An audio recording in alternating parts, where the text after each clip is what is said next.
Olá, seja muito bem-vindo ao canal, eu me chamo Alan Victor e no vídeo de hoje eu vou falar sobre o esporte dominante no planeta, o futebol, como ele começou e como veio parar no Brasil. Se você está curioso, então já se inscreve no canal, clique em curtir nesse vídeo e segue comigo.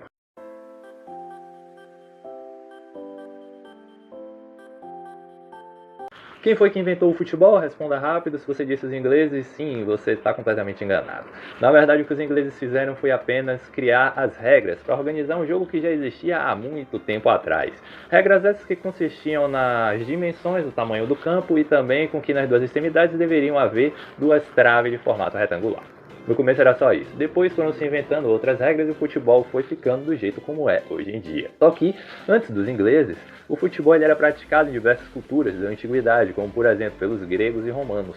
E o registro mais antigo de que se tem é do Oriente. Ele data ali que no ano 3000 a.C. o futebol ele já era praticado na China, ali na corte imperial, onde fazia parte do treinamento dos soldados, essa prática, onde eles chutavam as cabeças dos inimigos. Depois, as cabeças foram substituídas por bolas de borracha revestidas por cabelos.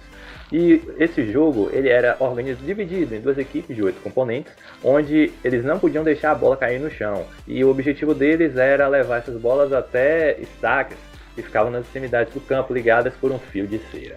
E aí eles ficavam fazendo pontinhos ali entre eles, tabelando, lançando a bola um pro outro, de cabeça, de pé. Devia ser um lance bem interessante, né? E uns 500 a 600 anos depois, surgiu também no Japão um jogo chamado Kemari, que era bem parecido com isso. Só que no Japão não podia haver contato físico entre os atletas.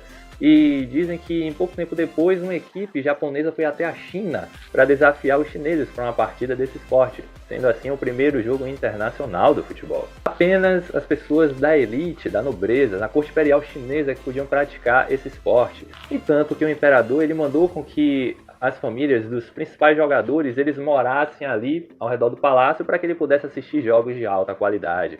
Então, desde a antiguidade que já tinha esse esplendor, as pessoas gostavam de assistir o futebol. Mas vamos trazer para os dias de hoje agora, chega de história. O futebol chegou ao Brasil no ano de 1894 e não há controvérsia de que quem o trouxe para cá foi Charles Miller.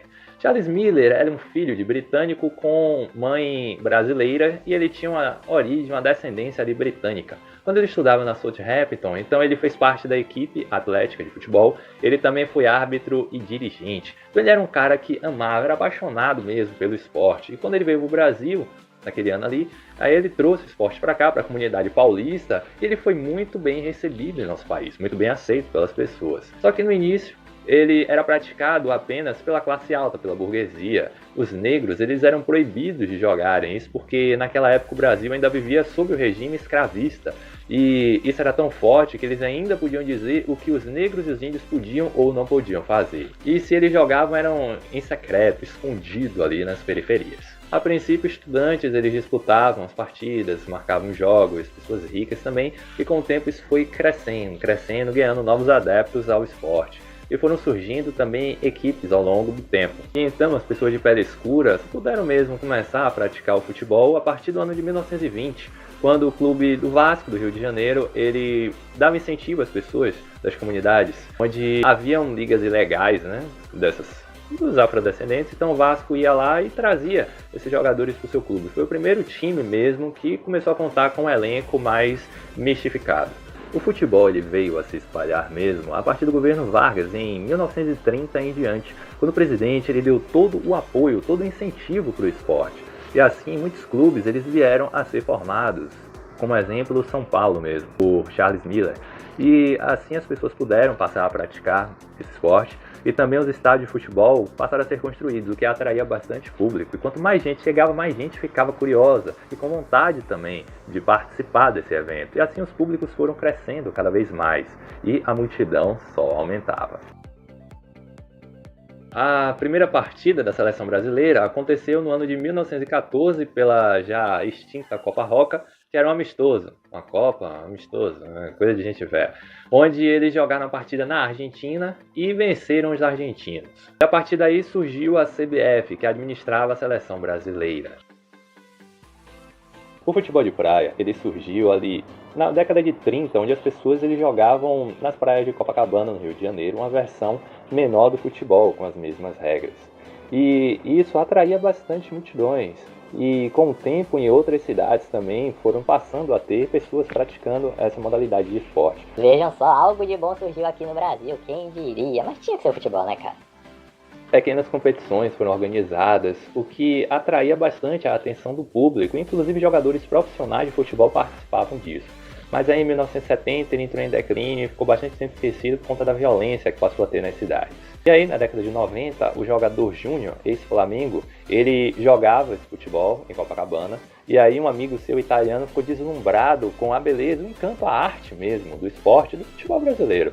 E aí ele levou isso lá para fora, para os Estados Unidos, onde em 92 surgiu uma organização que fez um campeonato piloto em um ano depois, que contou com a participação de 8 seleções, inclusive o Brasil, sendo que o Brasil foi o campeão. E aí, em 95, foi feito o primeiro campeonato aqui já, em Copacabana, Rio de Janeiro. E aí o Júnior ficou encarregado da parada. A missão dele era reunir um time forte para disputar esse jogo lá nos Estados Unidos. E assim ele saiu pegando os principais jogadores do futebol brasileiro, montou aquela seleção mesmo e levou eles para lá para representar o Brasil. E adivinha o que aconteceu? Os caras ganharam caneco, cara. E com isso o Júnior se tornou o padrinho do futebol de praia do Brasil, sendo a seleção mais poderosa no esporte, a que ganhou isoladamente mais títulos. E o que atraiu bastante a atenção do público após esse feito foi algo que espalhou o esporte, assim, foi vinculado nas mídias, passou a ser transmitido pela televisão, passou a ter patrocinadores, incentivo e ganhar uma grande estrutura, não só aqui como também internacional. A fama desse futebol de praia se espalhou pelo mundo. E essa organização passou a todo ano reunir algumas seleções aqui no Brasil, onde se disputava no Rio de Janeiro o Mundial, com cerca de 60 jogos, que aconteceu até 2004, porque em 2005 a FIFA chegou, assumiu ali o comando do futebol de praia e fez a primeira edição aqui também no Rio de Janeiro, só que dessa vez o Brasil não foi campeão. E após isso ele foi fazendo em outras cidades, como Dubai, Emirados Árabes, França, entre outros lugares, Portugal também. E quando a FIFA assumiu, ela passou a colocar mais algumas regras, além do que aquela primeira federação de 92 havia estabelecido. Regras que se aplicam às condições do jogo mesmo, das areias, o tamanho da quadra, que se assemelha a uma quadra de futsal, entre outros. E outra curiosidade é que no ano de 1996, Renato Gaúcho ele fez uma greve ali no Fluminense para que ele, Edmundo e Romário pudessem disputar os jogos de um campeonato de futebol de praia. A única coisa a se lamentar é que o esporte ele não faz parte das competições olímpicas. Quem sabe um dia, né? Por hoje é só, galerinha. Esse foi o nosso vídeo de hoje. Se você gostou, não esqueça de compartilhar em suas redes. A gente vai ficando por aqui. Beijinho, beijinho, um abraço e tchau!